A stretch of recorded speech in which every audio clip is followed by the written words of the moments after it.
Ал жігіттер, оны бисмилля бастаймыз.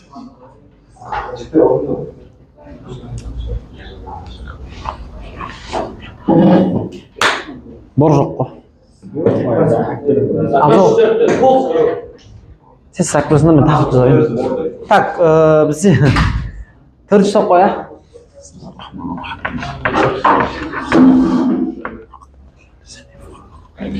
Пока бор келгенше айтайын, мен ана постоянно сабақ бастайтын кезде өзім іштей оқитын дұғам бар да. Жаңа сабақ түсіндірердің алдынша. Ол дұға Құран кәрімде кездеседі да. Не сүресінде? Тоха деген сүреде Мұса пайғамбардың, Мұса алейхиссаламның жасаған дұғасы. Дұғаның былай оригиналда айтылуы былай да. Робби шрах ли садри ва яссир ли амри ваhlul уqdatan min lisani yafqahu qawli деген дұға. Мағынасы былай ғой. Мұса пайғамбардың негізі Мұса пайғамбардың тілінің мүкісі бар екен да негізі. Тілінің мүкісі деген ана мүдіріп сөйлеп қала береді да, короче. Бірақ жаңағыдай да дүниелік әңгімелерді әңгімелесіп жатқан кезде, әртүрлі житейский проблемалар туралы адамдармен сөйлесіп жатқан кезде мүдіріп тоқтап қала беретін тілінің мүкісі болады екен да. Бірақ ол егер уағыз айтатын болса, Алла туралы уағыз айтатын болса, андай кәдімгі тілінің мүкісі шешіліп жаңағыдай оратор болып сөйлейді екен да, кәдімгіше. Вообще мүдіру деген нәрсе болмайды екен. Адамдар жақсылыққа шақырып, жамандықтан қайтаратын моменттерде ше. И оның Алла тағала үйреткен дұғасы сол жаңағы дұғада Робби шрах ли садри, Алла тағала менің көкірегімді аш, Раббым менің көкірегімді аш дейді да. Көкірек көзімді аш деген мағына ғой енді ол. Робби шрах ли садри ва яссир ли амри, ісімді жеңілдет. Робби шрах ли садри ва яссир ли амри ваhlul уqdatan min lisani yafqahu qawli дейді. Ең соңғы частьта вообще күшті дұғаның ше. Менің тілімнен шыққан сөз олар үшін түсінікті болсын дейді. Көрдіңіз ба? Менің аузымнан шыққан сөз мені естіп жатқан тыңдармандарым үшін четкий болсын, ясный болсын, түсінікті болсын деген мағынада. Осы дұғасын Алла тағала оның қабыл етіп, адамдарға жаңағыдай дінді насихаттаған кезде, жақсылыққа шақырып жамандықтан қайтарған кезде, оны деген кәдімгі адамдар 100% түсініп жатады. Вообще өзі де оратор болып сөйлейді екен да. И осы дұғаны мен өзім Құран аудармасын оқытқан кезде өзіме осы дұға ұнап қалады да. Мен де мұғаліммін ғой мысалға. Жаңа тақырып өтердің алдын өзім оқушыларым алдында іштей оқимын ғой. Мысалы осы дұғаны постоянно оқимын. Алла тағала қабыл етіп, менің де аузымнан шыққан сөз мен тыңдап отқан оқушыларыма, шәкірттеріме түсінікті болсын деген сияқты мақсатта ғой. Түсіндіре алдым ғой енді. Сол секілді сіз де бір дұға іздеп тауып алмайсыз ба? Әрбір жаңа тақырыпты тыңдардан алдын Алла тағаладан менің зейінімді аш, я Раббым мысалға. Ұстаздың әрбір айтатқан сөзі мен үшін ұғынықты болсын, сіңімді болсын. Мен соны есеп шығару барысында мен зейінім ашылып, ана есептерді ықыласпен мен де ашайын да, жаңағы шығарып шығайын деген сияқты. Сіз деп таппайсыңдар ма? Мен тауып беруім керек болғанда. Ладно. Жақсы, кеттік онда бастайық. Төртінші топ фактически жігіттер бұл жаңа топ.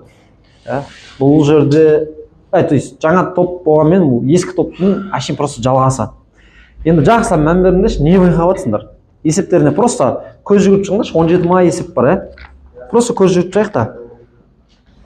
Жауаптарына қараңдаршы, не байқап жатсыңдар? 17 есепте.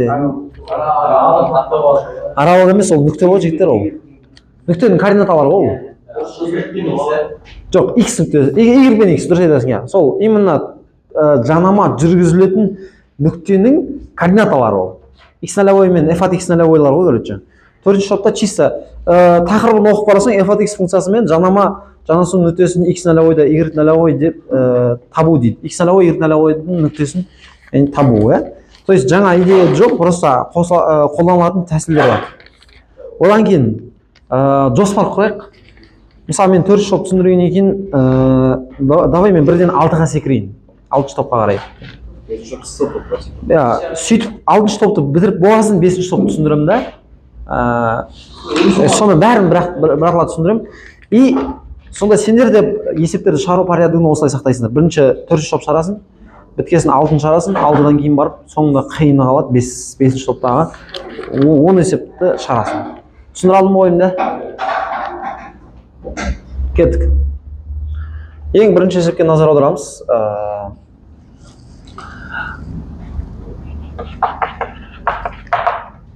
Берілгенде былай дейді. Y тең ln x функциясының графигіне жүргізген жанаманың қандай нүктеде y тең x минус 1-ге параллель болады дейді. То есть айттық, мынаған какой-то бір жанама жүргізіледі. Ол жүргізген жанама мынамен параллель. Параллель болу үшін қандай шарт орындалу керек еді? К-лары тең болу керек еді. Мынаның алдында бір тұрсын К тең 1 деп аламын. К деген не ол менде? Ана жіктен сұрау жоқ, қайрат. К дегеніміз ол f от штрих x нолевой, Значит, мынадан туынды аламын да x ноль x нолевой. Мынаның туындысы 1 бөлу x, x ноль x нолевой есе 1 бөлген x нолевой. Осы менде 1-ге тең болады. Сөйтіп x нолевой тең 1. Все. X нолевой таптым, болды. Өйткені бұл 4-ші топта чисто x нолевой мен f от x нолевой тауып кете беремін, короче. X нолевой 1 болды ғой. Енді f от x нолевой табамын. f от x нолевой, яғни наға қоятын болсам ln 1 0 болады. Все, болды. Жауабы 1-де 0 деген. Осы нүктеде мен мына нүктеде жанама жүргізсем, жанама мынаған параллель болады деген. Жауабы 1-де 0. Жанама тегіз салып жүрейік. Жоқ. Просто қай нүктеде жүргізгім келеді қазір. 1-де 0 д жауабы болсын. Жетті ма ойым? Барлығы осындай есептер көрші. Бүкілі. Просто жаңағыдай мәселелер бар. Параллель, перпендикуляр, қиылысады деген сияқты әңгімелерді өзгертіп бере береді. Мен олардың бәріне жеке-жеке тоқталып өттім ғой, жаңа 3 топтағы идеяларда просто. Бұл жолы біз x нолевой, f от x нолевой тауып кете береміз былайша айтқанда. Ана жақта 1 бөлінген не үшін x болады? Ана айлысы туындалды. 1 бөлінген x қой, сосын f от x нолевой деген сөз туындалды, сосын x ноль x нолевой қой деген сөз ғой. Туындалды, x ноль x нолевой қойдым да просто. Жетті ма ойым?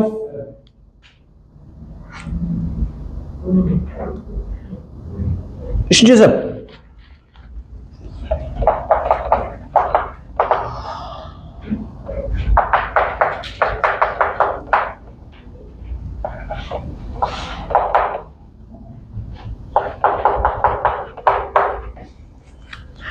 Қараймыз жігіттер, y тең 2x қосылған 1-дің квадраты және y тең x қосылған 2-ның квадраты функцияларына абсциссасы x нолевой нүктесінде жүргізілген жанамалары параллель болатын болса, онда x нолевойды табыңыз дейді.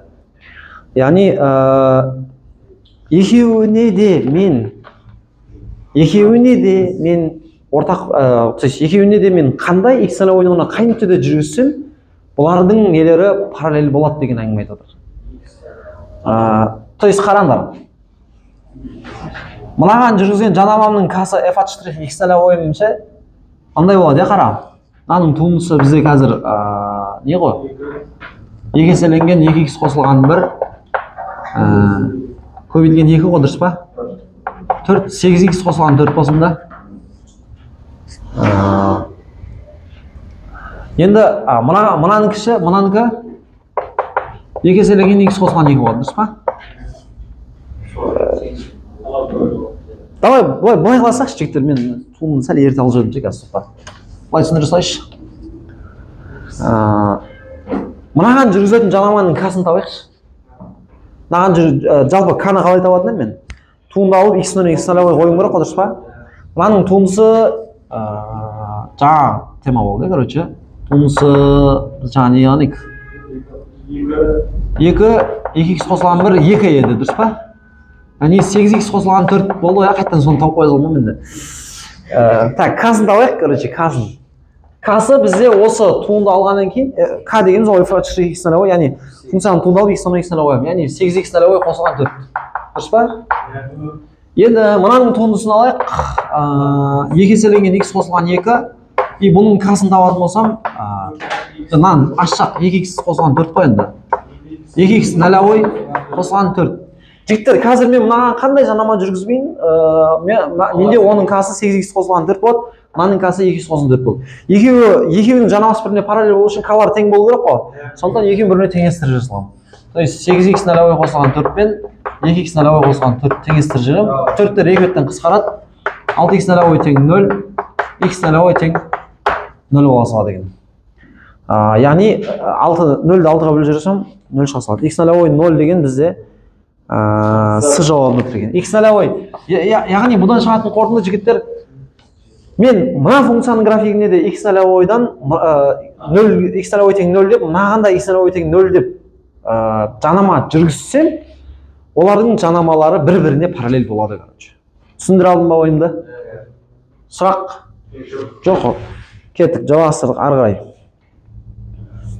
Мысалы, мына сияқты есептер қалай шығарамыз? 8-ші есеп. Y тең x квадрат қосылған 3x минус 1 функциясының графигіне жүрген жанаманың қандай нүктесінде жанама жүргізсем, абсцисса осымен 135 градусқа тең бұрыш жасайды дейді. Альфа тең 135 градус. Енді маған айтыңдарсыңдар. Бізде тангенс альфаның ережесі не еді ол бізде? F от штрих x нолевой еді, дұрыс па? Білесіңдер осындай екен. Енді мен альфаның орнына 135 қойсам, тангенс 135 болады бұл менде. Тең f от штрих x нолевой деген сөз, мынаның туындысы 2x қосылған 3, x орнына x нолевой қойсам 2x нолевой қосылған 3 болады. Дұрыс па? Мынау минус 1 ма? Сонда 2x нолевой қосылған 3 тең болады минус 1. Ондай қарасам минус 4. X нолевой тең минус 2 бола салады екен. Болды. X нолевой тең минус 2. Яғни минус 2 деген нүктеде жүргізсем, менің жанамам x өсінің оң бағытымен 135 градус бұрыш жасап көлбейді екен. Так, енді екінші жағын табуым керек екен ғой, Енді бұл жерде x-ім минус 2 болып тұрған, бұл жерде мысалы A жауабы, D жауабы, E жауабы отпадает, менде либо V, либо S болайын деп тұр, Енді бұны табу үшін f от x нолевой таба саламын. Екінші нүктесін табу үшін, яғни f от минус 2 таба саламын. Так, минус 2 квадрат 4, 3-ке минус 2 көсем минус 6, минус 1, минус 3 бола салады. Сонда минус 2-де минус 3 деген нүкте, ол вагон ба? Вагон бола салады. Ойым түсінікті болды ма, жігіттер? Сұрақ? Жоқ па? Нормально ма барлығы? Так, қараңдар. Өздерің түсінгендеріңе өздерің сенамай отырсыңдар ма, просто андай. Маған қалайша мен түсініп отырмын мынандай. Сөйтіп отырсыңдар ма деп жатырсыңдар? Түрлерің сондай болып тұрсыңдар. Не, по идее, мен мынаны түсінбеуім керек еді, но мен үшін өте ауыр еді негізі. Бірақ қалай мен бұны түсініп отырмын? Өз-өзіме таңғаламын, короче. Деген сияқты түрі болып отыр ғой, түрлерінше. Так. Мысалы, 9-ші есепте былай айтылғанда, ауызша айтып кете берейік. Y тең x квадрат минус 2x функциясының графигіне жүрген жанаманың қандай нүктесінде OX өсіне параллель болады дейді.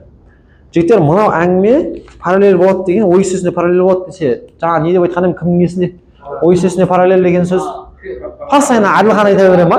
Біреу айтыңдаршы, кеше де Әділхан, бүгін де Әділхан. Кризис нүктеден жүргізу керек. Түсіндіңдер ғой? Сол кризис нүктеден жүргізуге түсінбей алдың ба сен? Хорошо, мен саған түсіндірем оны. Мысалға, мен қазір оны түсіндірем. Любой бір функциялар, мысалға 2x квадрат минус 3x қосылған 1 дейік, бола ма? Ол қандай болмаса квадрат функция, дұрыс па? Ойбай, күнді квадратлансайшы. Дұрыс па? Онда мен мынаны бейтемін. Осылай аламын. 2x квадрат минус 4x қосылған 1 деген көріп тұрсыңдар. Бұның графигі бар екен көріп тұрсыңдар. Бұл парабола, дұрыс па? Тармағы жоғары қараған парабола болады. Мен енді оның графигінің бойында өте көптеген нүктелер бар. Мысалы, өте көптеген нүктелермен жанама жүргізуге болады мысалға. Енді айтайық. X нолевойға 1-ді беріп көрейік. Хорошо, осымен бір жанама табайық, короче. Сөйтіп та x нолевойға 2-ні берейік, тағы бір табайық.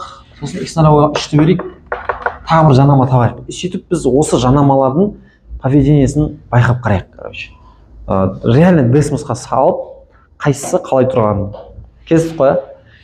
Енді қараңыз. X нолевой 1 десем, мына f от x нолевой табайын бірінші. F от x нолевой тапсам 2, 4, 1, 2 минус 4 қосылған 1 тең қанша болады мынау? Минус 1 болады. Енді функцияның туындысы бізде 4x минус 4 па? F от штрих x нолевой 1-ді қоятын болсам 0 бола ма? Көрме, уже функцияның туындысын 0-ге теңестіріп жүрген үшін бір кризис нүкте болып тұр бұл жерде. Қазір енді қарада сенде қандай болды ол? Y тең мынау минус 1, уже мына жақ f от штрих 0, уже x минус 1-дің уже бесполезно да менде, y тең минус 1 болып қалды менде мынау. Көрдің ба? Бұл жанама болып өзара тұра берсін. Бұл қандай жанама именно? Мынаған мына нүктеде жүргізген жанама. Пока что біз оның кризис нүктесі екеніне вообще мән бермей қояйық. Ары қарай x нолевой 2 деп алып оған жанама жүргізген. f от x нолевой, яғни f от 2 квадрат 4 8 азайтқан 8 қосылған 1 тең болады 1-ге. И туынды алып орнына x нолевойды қояйық, яғни f от штрих 2-ні қояйық. Туынды мынау ғой бізде. 2-ні қойсақ 4 шыға ма? Сонда бізде y тең так, 1 қосылған 4 жақшаның ішінде x минус 2 дұрыс па? Сонда y тең 4x минус 8 минус 7 бола ма? Дұрыс па? Бұл да жанама, бірақ мына функцияға мына түрде жүргізген жанама. Келісеміз ғой? Енді мынада жүргізейік. f от x нолевой, яғни f от 3-ті табайық. Так, 3-тің квадрат 9, 2-ге бөлсем 18, 12, 1. 7 бола ма бізде? Ары қарай. Туынды алып, x нолевойды қоямыз, яғни туынды алып 3-ті қоямыз. 3-ті, мына туынды қабатын болсақ, 8 бола ма? Y тең 7 қосылған 8, жақшаның ішінде x минус 3. Келсеміз ба? 8x минус 24, минус 17 болады. Все, жігіттер, біз қазір 3 түрлі жанаманы таптық. Бір функцияға 3 түрлі нүктеде жүргізген жанама, я? Опа, маған телефон керек қой, мен телефоным камерада бар екен. Білесіз, кімде орнатылған? Лаж болса, экран дөулеу болса, вообще күшті болады. Или даже неге мен ноутбугын пайдаланбасқа деген сұрақ қой менде. Үсіп идеялар тұндай береді дейді. Ол идеялар осылай келеді дейді адам мені. Так, былай қылайық жігіттер, маған Wi-Fi керек екен, мен Wi-Fi-мді өшіп саппын жаңағы, біреу мазаламасын деп ше. Қосылды ма? Мана бір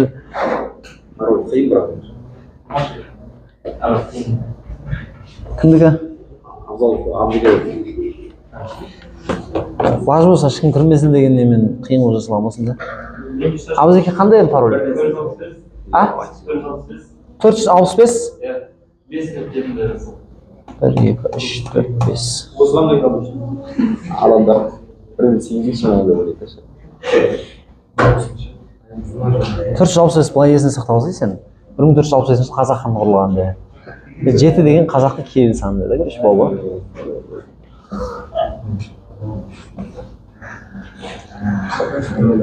Кесен ұстап тұршы маған берген. Қазір жігіттер ойлап қалар мен сиқыр жасап отырды. Бәрі таза қараңдар жігіттер. Не, қарайғы. Жігіттер назар кезіндірші. Жоқ. Осы сендер жақын қарайында. Кеттік. Білесіміз, сендер көрініп жатыр ма? Білесіміз деп жазамын мені. Поисктен шығып жатыр. Көріп жатсыңдар ғой, ә? Так. Blessmus.com дейді. Мына Blessmus.com beautiful free math дейді, короче. Мағынасы әдемі тегін математика деген сөз ғой, короче. Графический калькуляторға кіреміз. Мына Blessmus кетіп жатыр, запускать етіп жатыр. Жазайық. Біріншісі, функциямыз, өзіміздің функциямыз жазайық. 2. Так. Айтпай ма? 2x квадрат. Мына жердегі несіне алайық, тоқта. 2. X квадрат минус 4x 4x қосу 1 болады. Мына функцияның графигін көрдіңдер ғой? Енді ары қарай мыналарды жанамалар жазып шығам. Бірінші жанамам y тең минус 1. Y тең минус 1. Біріншісі кетті. Екіншісі y тең 4x қосылған 1. 4x қосылған минус 7 екен ғой, минус 7. Сосын 8x минус 17, 8x минус 17. Болтынан ба ішке кіргізейік. Жіктер қараймыз мына жерде. Мына көк түспен тұрған ол y тең минус 1 да. Ал жаңағы мына фиолетовый жасыл түспен тұрғандар қалған жанамаларда. Мен мынаны свернуть етейін да. Енді мынау кішкене үлкейді бізде. Жақсылап назар аударамыз. Бізде қызыл түспен тұрған ол негізі основной функциямызда. Қызыл түспен тұрған. Яғни ол біздің 2х квадрат минус 4х қосылған біріміздің графигі. Ал мынау көк, фиолетовый и жасылмен тұрған ол жанамаларда. Енді осы жерде фиолетовыйға қарайық. Ол мына x өсімен және абсцисса өсімен қандай да бір бұрыш жасап отыр, байқалады ғой. Мына тұрған жасылымыз ол да қандай да бір бұрыш жасап отыр. Ал біздің мынау неміз y минус 1 деген жанамамыз ол x өсімен бұрыш жасап тұр ма? Жасап тұр, иә? Жасап тұрған жоқ. Онда жасап тұрмаса, значит ол x өсіне параллель болып отыр. Көрдің ба? Мына x өсімен мына y минус 1 біріне параллель болып отыр. Бірақ неге ол именно параллель болды? Өйткені ол мынау кризис нүктеден өтіп отыр ғой, көрдіңіз ба? Мына жерден өтіп отыр ғой. А сен мыналардың x нөлейлерің nerede басқа? Мынанікі мынау жасылдікі, жоқ, фиолетовыйдікі жоғары жақта, даже фиолетовый жоғары жақта, жасылдікі где-то осы жерде. Көктің жанамасы nerede болып тұр? Яғни мынау 1 2 3 қой, 1 2 3 те жүрген. Мынау 1-дің тұсында тұр мына. Мынау жасыл 2-дің тұсында тұр, 2-ден өтіп отыр. Фиолетовый 3-тің жоғары қарасаңыз 3-тің тұсынан жанап өтіп отыр да ол. Сондықтан именно қара. Бұлардың мына жанамалардың ішінде абсцисса өсіне параллель болып тұрғаны, мына x өсіне параллель болып тұрғаны именно қай нүктеден өтіп отыр десең, ол кризис нүктеден өтіп отыр. Көрдіңіз ба? Дәл осы секілді басқа ондаған функцияларды создавать етіп, именно кризис нүктесінен сендер жаңағыдай жанама өткізіп беретін болсаңдар, постоянно ол не бола береді? X өсіне параллель бола береді. Көрдің ба, наглядно көрдің ба? Именно кризис нүктеден жүргізілген жанама x өсіне параллель болады. Сондықтан мәтін күйінде маған былай келетін болса, y тең f от x деген пәленше бір жаңа формула, жаңағы функцияның графигіне жүргізген жанама ox өсіне параллель болады десе, дық етіп мидан тебу керек. Ол деген кризис нүктеден жүргізіп жатыр ғой деп. Түсіндіре алдым ба? Оны тұрасың да, ананың кризис нүктесін таба саласың, бұл сол нүктеден жүргізіледі деп уверенно бола саласың бізге. Түсіндіре алдым ба ойымды?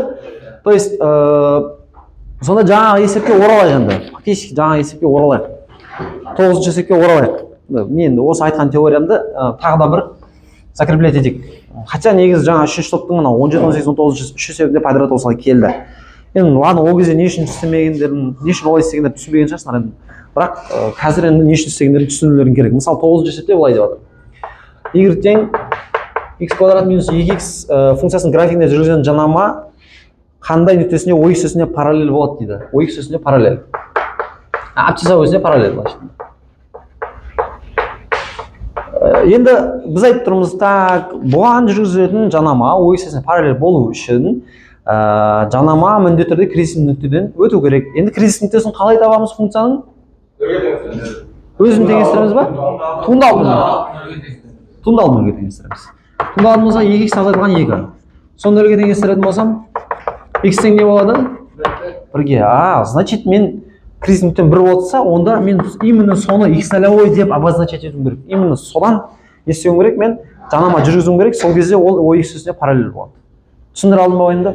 X нолевой 1 болса, енді маған f от x нолевой керек, өйткені ана жақта координаталарын по координатам сұраған ғой.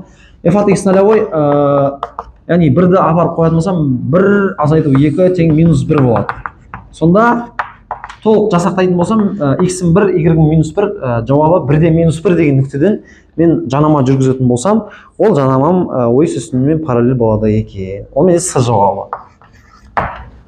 Енді окончательно түсіндіңдер ма менің ойымды? Не айтқым келгені, ox өсіне параллель деген жағдайда. Сол үшін ox өсіне параллель десе не мағына береді десем, тек әділхан айта бермей, бәріміз жан-жақтан жауып, ол значит кризис нүктеден жүрген ғой деген болу керек. Байқадың ба, просто кешеде әділхан айтты осы ox өсіне параллель деген әңгіменше. Бүгін де әділхан айтып жатыр да. Қаламымыз бәріміз шулап жабылып отырайық. Келістік қой. Мысалға 14-ші есепке қарап жүрейік.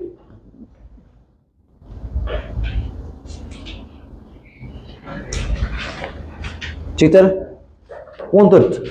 Болды, 14-ші есептен кейін болды, мен 6-шы топқа қарай өтемін уже.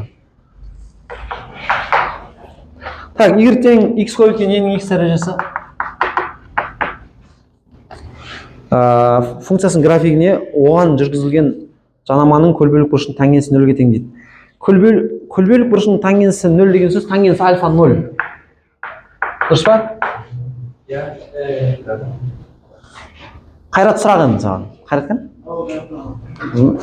Тангенс альфа деген не еді ол бізде? F штрих x нолевой. Бола ма? F штрих x нолевой. Осы бізде 0-ге тең болу керек. Түсіндіңіздер ме? Тангенсі 0-ге тең десе, тангенс альфа 0-ге тең. Тангенс альфа деген сөз, сначала f штрих x нолевой. Енді значит бізге мынаның туындысын алып, x нолевой қоюымыз керек қой сонда. Мынаның туындысын Ерхан қалай аламын мынаның туындысын? Ерхан мырза. X көбейткен n-ің x дәрежесі. N-ің x дәрежесі. Сондай ма туындысы? Дұрыс айтты ма? Не совсем дұрыс. У көбейткен оның идеясымен аламыз. Түсіндір алдым ғой? Бір қайталау керексіңдер айтып. Так, у көбейткен функцияны аламыз. Мынаның туындысы сонда қазір мынаның туындысы мынаның өзі қосылған, мынаның өзі мынаның туындысы болады. Қара. X-ің туындысы 1, n-ің x дәрежесі қосылған x-тің өзі n-ің x дәрежесі болады. Дұрыс па? Осы туындысы. Енді x-тердің орнына x нолевойларды қойып шықсам, міне нерге x нолевой, нерге x нолевойлар қояды. Осының мәні менде не болу керек? 0-ге тең болу керек. Так, n-ің x нолевой дәрежесін сыртқа шығарып жіберсем 1 қосылған x нолевой қалады, тең 0-ге. Енді жеке-жеке 0-ге теңестірем. n-ің x нолевой дәрежесі тең болады 0-ге, 1 қосылған x нолевой тең 0-ге. Мынаның шешімі жоқ. n-ің ешқандай дәрежесі 0 бере алмайды. Ешқандай санның ешқандай дәрежесі 0-ге келмейді никак. И x нолевой тең минус 1 болады. Значит x нолевой таптым. Енді мен f от x нолевой табуым керек. f от x нолевой табатын болсам, яғни f от минус 1 табатын болсам, яға минус 1 қоямын, минус 1 көбейткен n-ің минус 1 дәрежесі. Так, значит, 1-ді үстіне жазамын да, n-ің минус 1 дәрежесі астына қарай бара салды, n-ің плюс 1 дәрежесі. И минус 1 бөлінген e. Сонда окончательно біздің нүктеміз қалай болады екен? Біздің нүктеміз жаңағы минус 1-де минус 1 бөлінген е бола салады екен. Осы нүктеде мен жүргізетін болсам, бұл менде тангенсі 0-ге тең бола салады. Е жауабымен сәйкес келеді екен. Ойым түсінікті болды ма жігіттер? Сұрақ мынаған байланысты жоқ қой. Кеттік онда. 6-шы топқа қарай секірдік. 6-шы топ ана жақтан жалғастырып кете бере ме? Мынаны өшіріп мына жақтан бастаймыз ба? Қалай ойлайсың?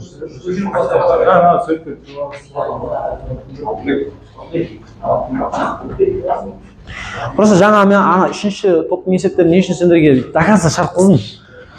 Освоить етіп алсын дедім да, уже бізге 4 ауыр тимейді. Кәдімгідей байланысты связано, байқадың ба? Енді сендерге үйде 4 ауыр тимейді үйде шығарған кезде. И, соответственно, қазір 6 вообще оңай қазір. 6-да есептеп түсіндіреміз. 5 сәл ауырлау енді.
Тыныш жігіттер. 6-шы топтағы есептермен танысып отырайық. Сәлем, қалайсың, танысуға бола ма деп танысып отырыңдар. 6-шы топтағы есептермен ше. Bir de kurge sattınız abi.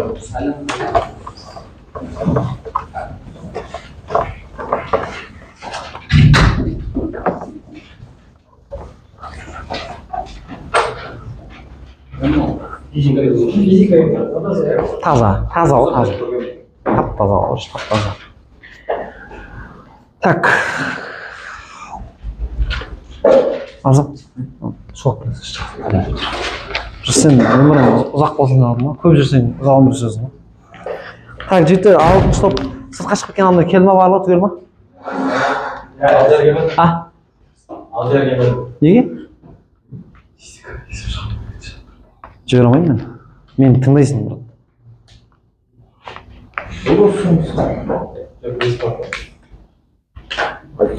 Так, туындының физикалық мағынасы дейді жігіттер. Туындының физикалық мағынасы бұл жерде бір әңгіме бар. Жолдың теңдеуінен бір рет туындасам, жылдамдықтың теңдеуі пайда болады. Жылдамдықтың теңдеуінен бір рет туындасам, үдеудің теңдеуі пайда болады. Қараңдар. S от Т Z бұл жолдың теңдеуі. Негіз бұны жолдың теңдеуі деп айтамыз да. Негіз бұл толық айтылатын болсақ, жолдың уақытқа тәуелді теңдеуі деген. Мысалы, мына жерде Шәріп Оңғарбек тұрса, негізі подробно Шәріп Оңғарбек Мырзадынұлы деген сияқты. Мырзадынұлы деген отчествоны қосатын болсақ, мына жерде жолдың уақытқа тәуелді теңдеуі деп айтылады, подробно түсіндір ғой, өйткені мынаған уақытқа тәуелді болып тұр да. Физикада прекрасно түсіндірген шығар деп ойлаймын сендерге. Мысалы, сенің қандай координатаға кетіп бара жатқанын смотря сағат нешеде еді деген сияқты әңгіме ғой, короче. Оннан 30 кеткен кезде неде келе жатыр едің? Северде келе жатыр едің, уже 10-нан 45 кеткенде Акбар базардың тұсындасың деген сияқты. Иә, кестемен келеді даже былайша айтқанда. Сондықтан сенің қай жолда кетіп бара жатқаның смотря қандай уақытта екеніне тәуелді. Жолдың уақытқа тәуелді теңдеуі деген осы. Дәл сол секілді В от Т жылдамдық теңдеуі подробно қалай айтылатынын білесіңдер, жылдамдық теңдеуі. Сосын үдеудің теңдеуі.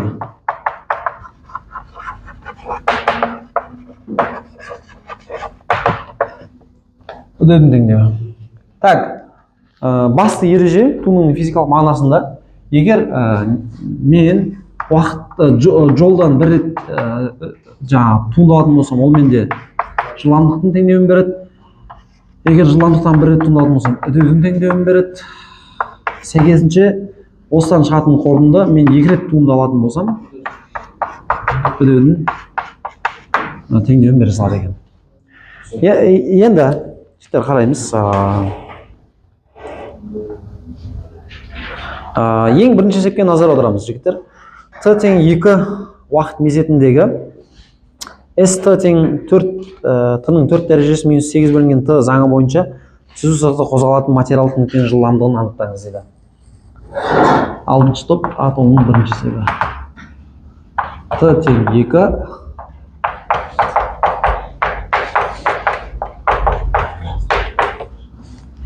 бізге жылдамдықты тап деп отыр, именно екінші секундтағы жылдамдықты тап деп отыр, короче. V2-ні тап деп отыр.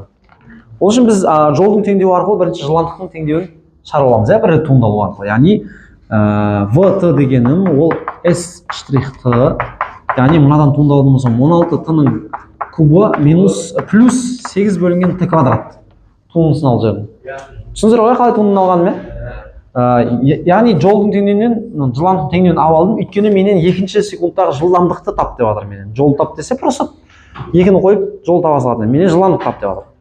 Сондықтан енді V2-ні табу үшін енді мен мынаяқтағы Т-лардың орнына 2-ні қойып шығамын. 16 бөлінген 2-ның кубы қосылған 8 бөлінген 2-ның квадраты. Так, 16-ны 8-ге көбейтетін болсам 128, 2 130 бола салады. Сонда жауабы 130 метр секундына болған екен. Екінші секундтағы жылдамдық 130 метр. Е жауабы болса екен. Жігіттер, түсінікті қалай болғанын? Түсінікті ма? Сұрақ жоқ қой?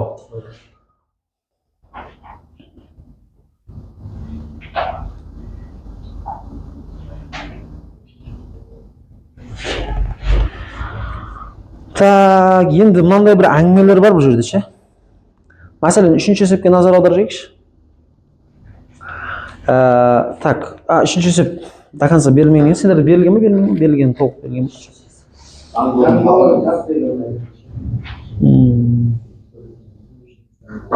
3 квадрат минус 2-ті, я?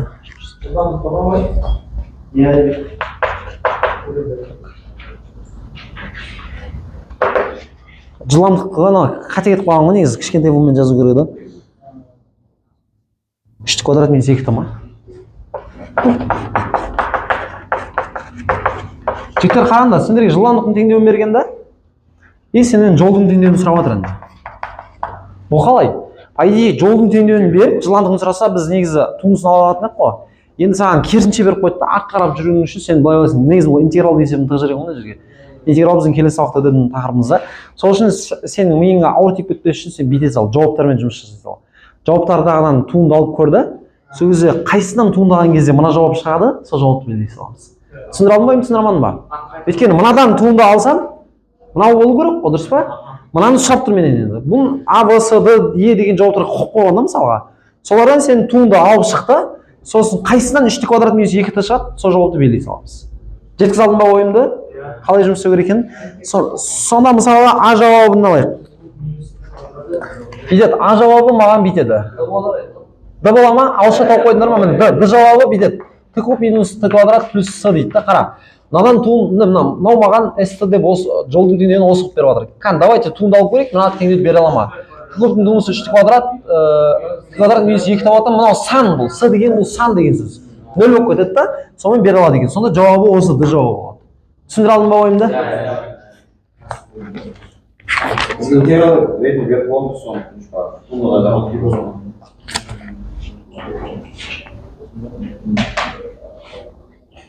Жігіттер, тоқталатын уақыт мезеттесе Т уақыт мезетінің мәнін табыңыз. Нөлге теңестіріп жаласаңыз тоқталатын десе ше?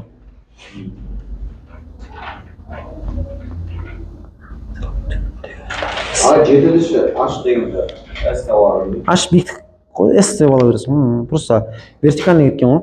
Осы ашты жетіні түсіндіріп бере салам, жетіні ең соңынан түсіндіре салам қазір. Жеті қиын емес, вообще қиын емес.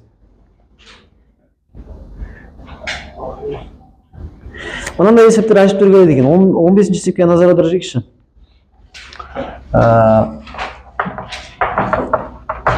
Бүйтеді. Материалдың нүкте түсу сызық бойымен S тең Т куб қосылған бірмен жүреді. Осы заңмен жүреді. Осының заңмен жүреді дейді. Координатасы 9-ға тең болатын, яғни S-ның мәні 9-ға тең болатын уақыт мезетіндегі лездік жылдамдығын, яғни V-ны табыңыз. Сен 9-шы метр деген конденсаторда кетіп бара жатқанда жылдамдығың қандай болған еді деген әңгіме сұрап тұр көрші. Сонда сен бүйтесің. Мынаған теңестіресің. Т куб қосылған бірді 9-мен теңестіресің. Чтобы сен 9-шы метрде кетіп бара жатқанда қандай уақыт мезеті екенін білу үшін. Неше секундта. Сондықтан Т куб тең 8, Е-нің кубы 8 береді. Значит, сен 2-ші секундта сен 9-шы метр деген координатаға кетіп бара жатырсың. Енді дәл сол моменттегі сенің жылдамдығын табу үшін мынадан туынды аламыз. ВТ деген ол менде S штрихты, яғни 3Т квадрат болады, дұрыс па? Яғни жылдамдықтың теңдеуі 3Т квадрат деген. Онда мен 2-ші секундта жылдамдық табу үшін Т-ның орнына 2 қоямын. 3 көбейткен 2-ның квадраты 4, 3, 12 болса деген. Жауабы 12 болса деген. Түсіндіре алдым ба ойымды, жігіттер? Ешқандай қиындық жоқ, көрдіңдер ғой. Енді давайте напоследок мен сендерге жаңағы нені түсіндірейін. Стоп. Бір минут. 19-шы есеп. Зор есеп екен. Миды қозғай деген кәдімгі. Так, мен мынауым жасыл жанып тұр, бәрі нормально, значит. Так, 19-шысы. Материалдық нүкте бірінші берілгенін жақсылап оқып аламыз, аспай жігіттер. Материалдық нүкте түзу сызық бойымен ST тең Т-ның 4 дәрежесі минус 4Т куб қосылған 12Т квадрат минус 3 заңы бойынша қозғалды дейді. Материалдық нүктенің үдеуі ең кіші болатын уақыт мезетіндегі лездік жылдамдығын табыңыз дейді. Ең кіші болатын дейді. Үдеуі ең кіші болатын моментте. Который бізде мынандай болып тұр ғой, көрші. Бізде ST так, Т-ның 4 дәрежесі минус 4Т куб плюс 12Т квадрат минус 3. Енді саған айтып тұр ғой.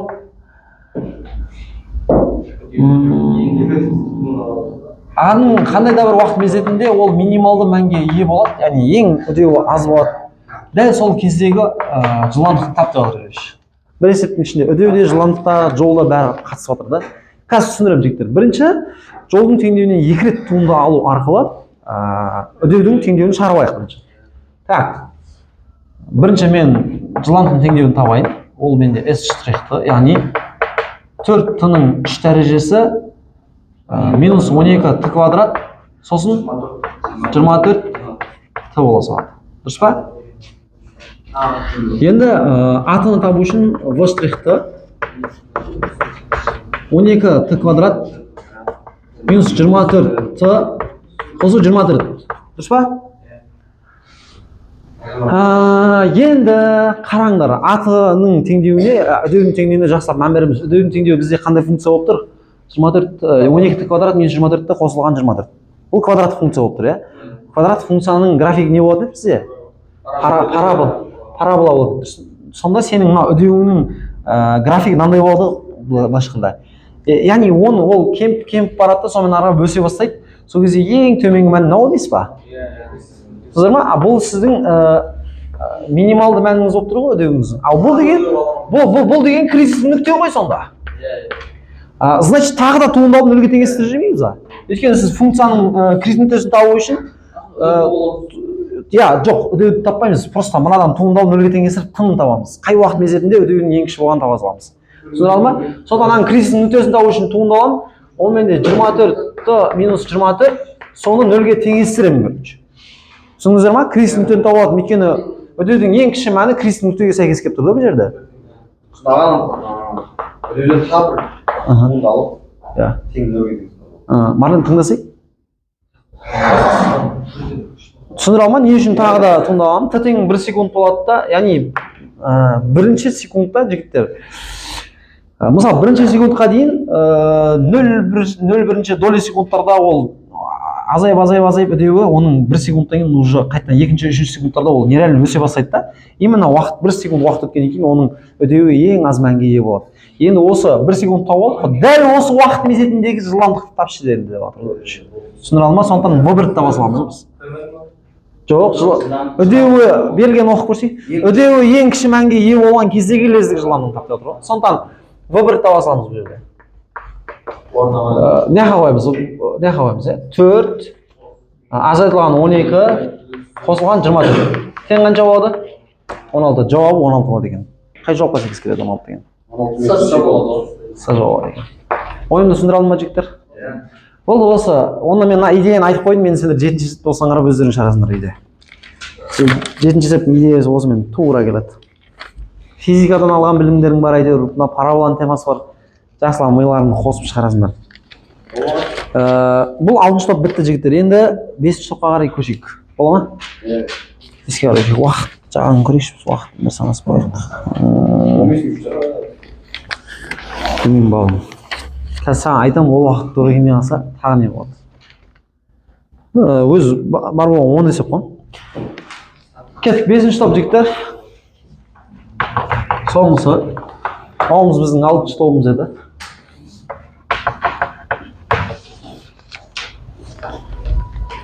Бесінші топтың тақырыбын оқып көрсек, жанаманың теңдеуіне байланысты А, Б, К параметрлерін табу. Яғни белгісіз нелерді табу. Танысып шықса, ашшы есепті бір қарып танысып шығыңдар. Ең бірінші есепке назар аударайық. Мәндерді табу. Саған бүйтеді. Функцияны береді, оған жүргізген жанаманың теңдеуін береді бұл жолы. Но екеуінің біреуінде или екеуінде де бір әріпті белгісіз қылып беріп қояды. Бір санды әріппен жасырып қояды да. Соны табасың сен. Түсіндіре алдың ба? Бүйтеді. А-ның қандай мәнінде дейді, y тең минус 10x қосылған А деген жанама теңдеуі y тең 3x квадрат минус 4x минус 2 функциясының графигіне жанама болады деп жатыр. Сұрақ түсінікті болды ма? Мысалы, А-ның орнында қандай сан тұратын болса, ол мынаған жанама болады, короче, деген сұрақ қойып жатыр. А-ның орнына любой сан қойса мынаған жанама боламайды, ол графиктер алыстап кетуі мүмкін да. Именно какой-то А-ның орнына бір мән қойған кезде екеуі анаған жанама болып, бір нүктеде жанайтын жағдайға келеді, короче. Түсіндіре алдың ба? Сондықтан бұл жерде А-ның мәнін табуымыз керек. Енді бұл особо қиын емес, жігіттер. Біз бұл жерде мынаған жапсамыз, мынаған жармасамыз, короче. Біздің неміздің К-сы минус 10 болып тұр ғой, дұрыс па? Жанамамыздың К-сы минус 10 болып тұр. К тең минус 10. К-ның формуласы маған қайрат етеді. К-ның формуласы не еді бізде? f'(x нулевой). f'(x нулевой). Енді мына функцияның туындысын алсақ, 6x минус 4, 6x минус 4 болады, x орнына x нулевой қойсаң, 6x нулевой минус 4 болады. Сол менде минус 10-ға тең болу керек. Сонда 6x нулевой тең минус 6, x нулевой тең минус 1. x нулевой тауып алдым. Бұл x нулевой тауғаннан кейін маған ешнәрсе проблема емес. То есть бірінші f от x-ні қойтамын. Ол деген сөз минус 1-ді қойсам мына жаққа 3, ал 4, азайту 2 тең 5 болады. Ал f от штрих x-ні ол дайын, ол минус 10 ол. Дұрыс па? Туындалып қойсам да бәрі сол минус 10-ды береді да. Енді осы жерден жанаман теңдеуін қайтадан жазып шығайық. То есть 5 минус 10 x плюс 1 болады, минус 1 плюс 1 болады. Сонда минус 10x минус 5. Міне минус 10x мына болып тұр, мына a дегеніміз значит минус 5 екен ғой, короче. Түсіндіңіздер ма? Сондықтан a тең не болады екен бізде? Минус 5. Д жауабы. Аның в дейсің ба? Дұрыс қой, a минус 5 деген жауап қой. Д ма, в ма? Вагон ба?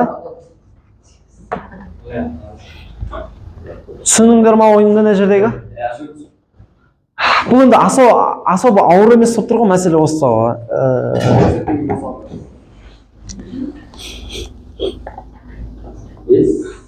Екінші есепті осыған қарап шығарасыңдар жігіттер. Үшінші есеп, сол үшті түсіндіремін. Екіні осыған қарап шығарады дегенсіңдер, төртті осыған қарап шығарады дегенсіңдер. 2 мен 4-ті. Мына мынау 5. Так, бұл бізде 5-ші топтың. Бұл в-томның есептері ғой енді. 5в бірінші есеп мынау. Енді жанына нумерациясын жазып қояйын. 2-ні, 4-ті, жоқ 5 сәл басқаша болды. 2, 4, 6. Екінші есеп, 4-ші, 6-шы есептер жігіттер тура осылай шығарылады. Түсіндіңдер ме мені?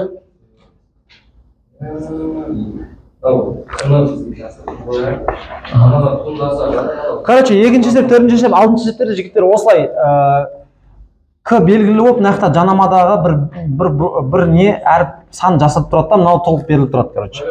Сондықтан 2-ні, 4-ті, 6-ны спокойно шығарасыңдар мына бірге қарап. Уже 4 есеп шешілді деп ойлайық. Бізде 6 есеп қалдырға, иә? Енді оны қарайық. Так, жігіттер, үшінші есепке қараймыз, үшінші есептің берілгенін қарайық. f от x тең 4x куб минус 48x минус a қисығы дейді, яғни функциясының графигі былайша. Абсцисса осымен жанасатын болса, аның мәнін табыңыз дейді. Абсцисса осымен жанасады дейді.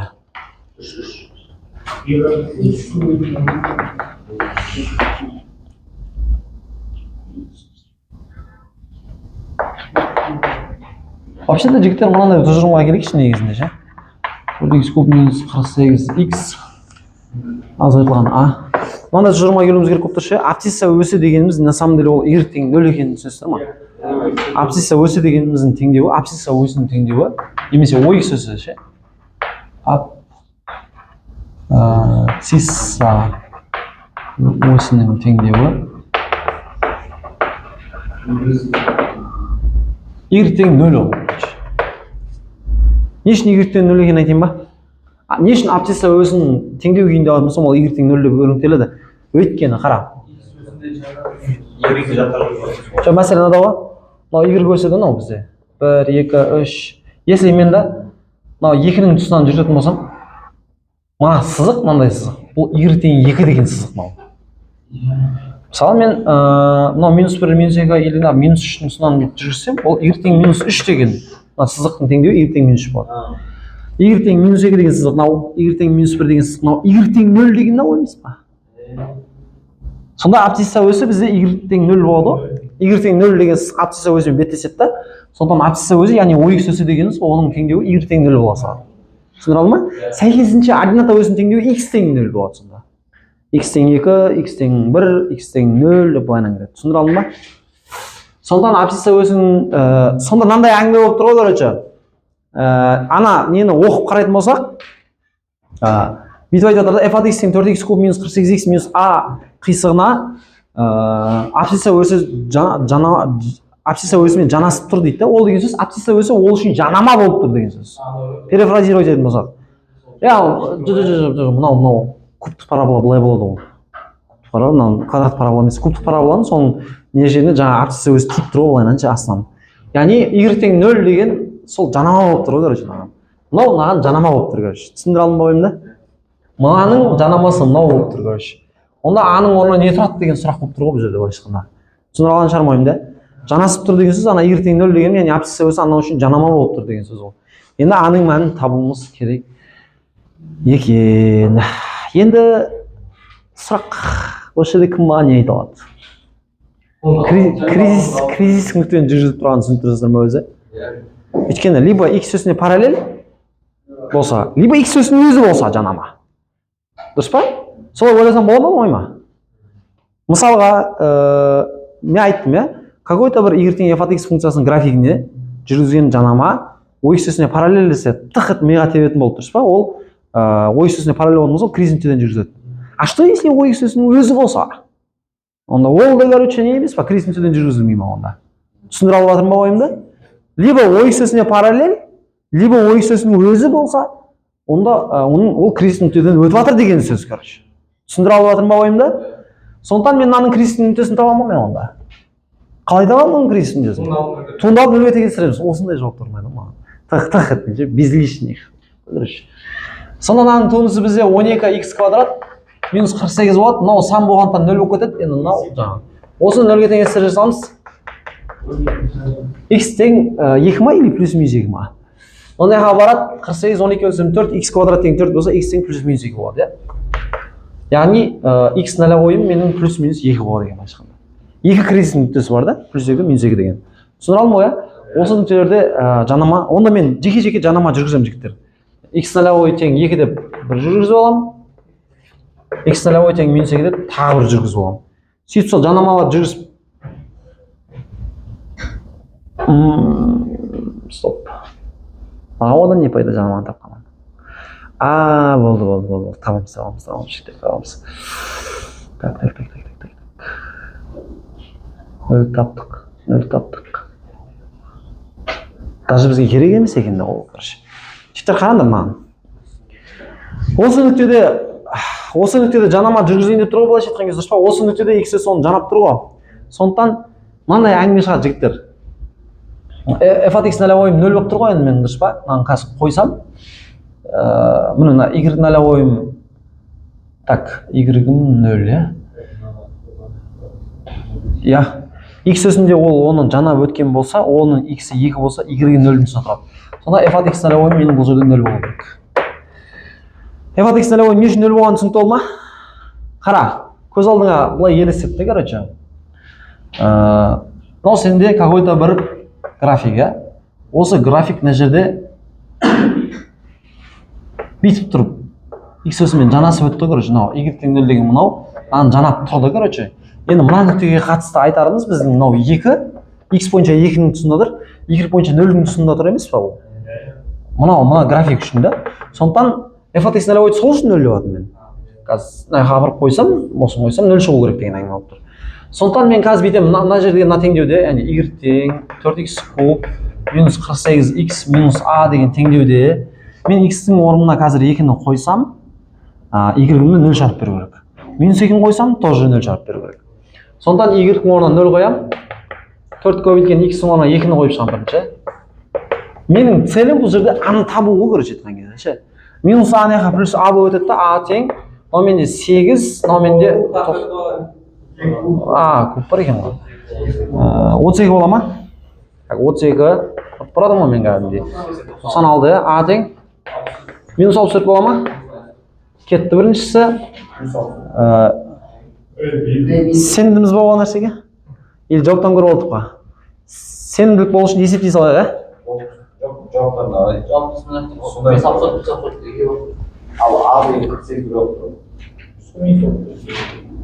Хорошо. Аны тапқан кезде минус плюс 64 болғанын түсіндік қой барлығымыз, сонымен жауап ретінде қайсысын аламыз енді біз? С жауабын алады екенбіз. Яға екіншісі есептелу керек. Түсіндіңдер ғой енді? Сұрақ? Жоқ па, түсіндіңдер ма не жердегі ойды? Сәл байқамасаң бір жерден кетіп қалатын момент қой, көріп не үшін, кейбір жерлерде неге деген сұрақтар болса қойып алыңдар. Түсіндіңдер ма енді? Так, кеттік жігіттер, онда мына жерге бір есеп сыйдыруға тырысып көрейін. Қиын болады, бірақ мына жерге бір есеп сыйдырып ше. Мына жақтардан көрейік, бір 9-шы есепті көрейікші.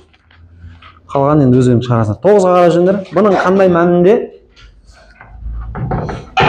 Бұның қандай мәнінде y тең bx қосылған 1 бізде y тең түбірасында 2x минус 1 мен жанама болады деп жатыр. Теңестірсек болады, иә. Жалпы мына жерде сұрақ түсінтірсіңдер ғой, бұның орнына қандай сан қоятын болсам, ол анаған жанама бола алады деген сұрақ қойып тұр енді.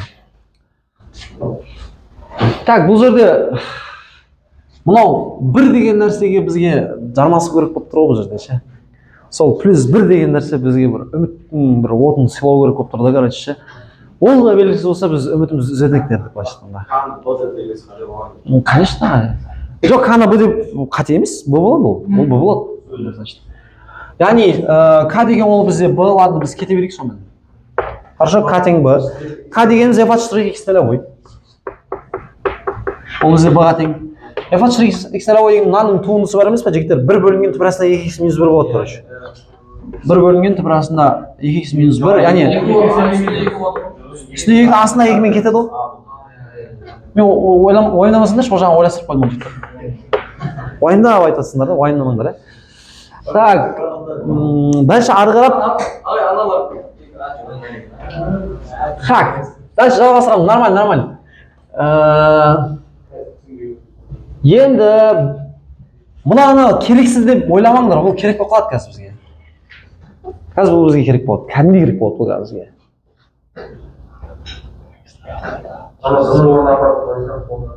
Давай осы жерден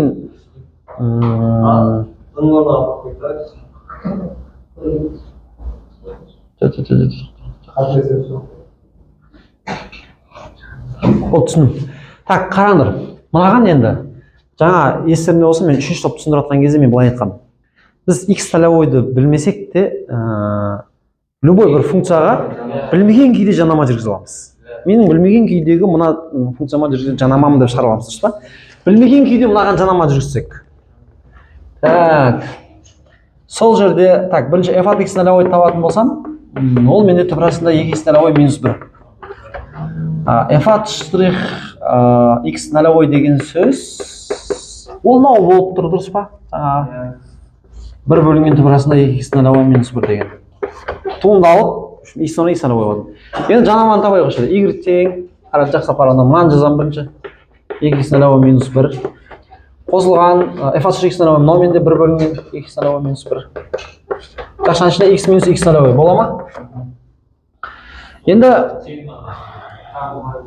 бұның орнына 1 бөлінген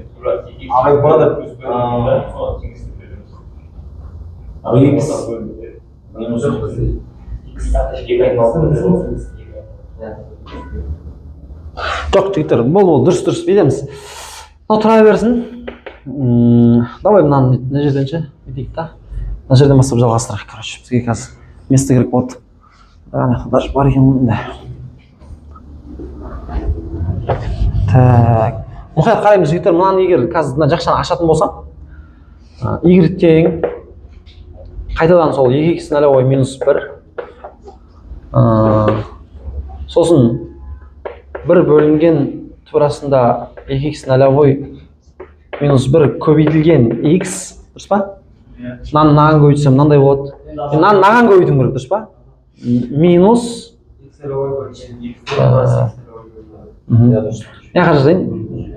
минус x нолевой бөлінген түбірасында 2x нолевой минус 1. Кім маған не айтады енді осы жерде? Жігіттер, маған қараңдар. Мынау ше, мынау тұрған мына нәрсе. Вот это у нас, вот это, короче. Түсіндіре алдың ба? 1 бөлінген түбірасында 2x нолевой минус 1 деген нәрсе, ол бізде мынау. Жанамамыз, біз жанаманы таптық қой қазір, түсініп тұрсыздар ма? X нолевойды білмеген күйде жанаманы тапқанымыз көріп тұрсыздар ма? Сол жердегі x пен жабысып тұрған мына нәрсе, ол мынау, короче. Қалғанның бәрі плюс 1 емес па? Келісесіздер ме осыған? Мынаны, сосын минус мынаны екеуін отдельно алып бірге теңестіріп жіберсем қалай болады деп жатырмын да. Түсіндіңіздер ме ойымды? Сол жерде бізде x нолевой табуға шанс пайда болады. Жетті ме ойым? Сондықтан осы жерден менде шығады 2x нолевой минус 1, сосын азайтылған береміз, аспаңдар бірінші x нолевой 2x нолевой минус 1 тең 1 деген әңгіме. Көрдіңіз ба? Мен жаңа айттым ғой, мынау 1 деген бізге үміттің шоғын сыйлайтын нәрсе дедім. Көрдіңіздер ме, нәрге қалай келді ол бізге? Енді осыны апарып қазір мына жаққа ортақ бөліп беремін. Потом мына жаққа да бере саламын. Бірінші былай беретін болсақ, давай сразу ортақ бөліп бере салсақ, мынау бізде 2х минус 1, одан х алынса, х минус 1 болады, дұрыс па? Енді мына жаққа көбейтсе түбір астында 2х минус 1 болады. Екі жақты квадратты қысқаша мен ашайық, енді оны мына жерге сыйдырамайын деп тұрмын да, мен сондықтан дайын күйде жауабын алсақ не болады екен? Бұның жауабы не болады? 2, 4, 3 қандай жауап болады екен? Берге бөлек черновик ретінде есептей салайықшы, короче. Х0 квадраты минус 2х0 қосылған 1 тең болады. Не? 2х0 минус 1 болады. Х0 квадраты минус 4х0 плюс 2 тең болады бірге, иә?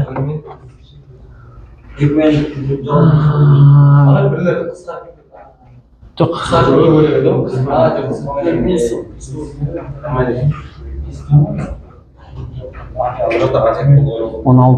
12. Жоқ, мынау не болып кетті ондай?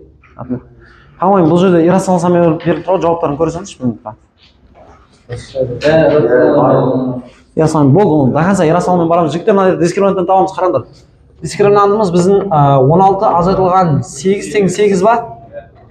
Х0-ымыздың мәндері 4 қосу азайту 2 түбір астында 2 бөлінген 2, дұрыс па? Х0-ымыздың мәндері сонда 2 қосу азайту түбір астында 2. Енді әңгіме мынада болып тұр. Мен х0 ретінде екеуін де ала аламын ба деген вопрос болып тұр осы жерде. Мен х0 ретінде екеуін де ала алмаймын. Неге айтайын ба? Өйткені минус версиясын алатын болсам да, қара, мынау 1,7 ғой.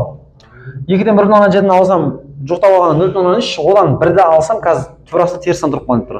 Сондықтан мен бұл жерде х0 ретінде тек оның плюс версиясын аламын. Түсіндіре алдым ба? Минус версиясын алсам, антау облысына сәйкес келмей қалады. Минус версиясы 0,3, мына жаққа қойсам, квадрат түбірдің асты терістен тұрып қалып тұр да. Сонда тек плюс версиясын аламын. Сондықтан мен мына жерден бүйтіп айтамын, жігіттер. х0-ның мәні, мына жерден стрелка қоямын да. х0-ның мәні тең болды 2 қосу түбір астында 2 болды. Түсіндіре алдым ба ойын? Тоқтасай, біз х0 таптық қой, бізге b-ны табуымыз керек қой қазір. Мен енді х0-ны апарып нерге қоюым керек қой, чтобы b-ның мәнін табу үшін. b белгісіз ғой менде. Сонда b тең қояйық, ауызша барып қоя салайықшы мен. Не болады мына жаққа қойсақ? 4 қосылған 2 түбір астында 2 азайту 1, иә? Жігіттер, қарасаңдаршы, мен сендерге бүйтіп түсіндірейін де енді, мен мына жақта жазайын, өше саламыз есінше. Или осы жаққа жалғастырып жүреміз, короче. Телепортация жасай салайықшы, короче. Телепортация. Мына жақтан кетеді да, ана жақтан шығады, короче. Басқа амалым жоқ, не қыл дейсіңдер енді маған. Телепортация, короче. х0-ды 2 қосу түбір асты 2 дедік па? Сонымен b бізде 1 бөлінген түбір астында 2 еселенген х0 минус 1 еді, дұрыс па? Осы b-ны табу цель еді, міне апарып қоямыз. Қараңдар, просто нерде айтылатын кәдімгі әңгіме болып тұр да. 2 көбейтсек 4 қосылған 2 түбір астында 2 азайту 1 болып тұр, дұрыс па? 1 бөлінген әңгіме қайда жатыр? 3 қосылған 2 түбір астында 2 болды да, иррационалдықтан арылы жүретін болсақ ше, мынандай болды ғой, білесіңдер ме? 3 азайтылған 2 түбір астында 2 болады ғой, иррационалдықтан арылсақ. Астында үстінде осының түйіндесінде көбейтіп жіберетін болсам да, 3-тің түбірмен бірге көбейтіп жіберемін. 3-тің квадраты 9, 2 түбір астының квадраты 8, 9-дан 8 алсам 1 болады да, түбір асты 1-ден 1 шығып, бұл асты не қойылады, үстіндегі түйіндесі қылып кете салады. Жоқ, қарасай, маған қара. Енді әлі әңгіме біткен жоқ қой, өйткені жауаптан мынандай жоқ қой бізде қазір. Әңгіме біткен жоқ, енді радикал түрлендіру деген нәрсе бар бізде. Баяғыда біз оны өткенбіз естен не болса. Мынау деген по идее бар емес, мынаның қасында бір көбейтіп деп ойлаймын мен, короче. Мынаны а деп есептеймін, мынаны б деп есептеймін. Екеуінің квадраттарын қоссам, мына 3-ті бере алады да, видишь. Сондықтан әңгіменің қысқасы мынау менде түбір асты 2 азайтылған 1-дің сыртан квадраты деген әңгімені береді оны маған, короче. Мынаны квадраттасаң мынау болады да, короче, жерде ше. Сонда квадрат целиком квадрат түбір жояды да бізде. Түбір асты 2 азайтылған 1 деген жауап келді. Бұл ма?